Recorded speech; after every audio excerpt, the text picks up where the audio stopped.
Do you know many people are having trouble with constant mode on their calculators? Don't worry. In this video, we'll show you how you do this. Let's start. Step 1. Check mode. Check if your calculator is in constant mode, indicated by the K on the display. Step 2. Exit mode. Exit constant mode by pressing the required operator key for normal calculations. Step 3. Clear memory. Press clear after completing calculations to reset any stored values. Step 4. Press keys once. Avoid pressing the multiplication key twice during calculations for accurate results. Step 5. Review examples.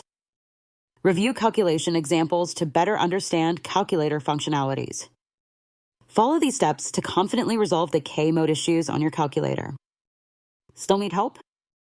Visit our website for the complete manual. There you will also find questions and answers from other Casio users. Did you find this video helpful? By subscribing, you help us continue to answer users' questions. So, subscribe to our channel. Thanks for watching and see you in the next video.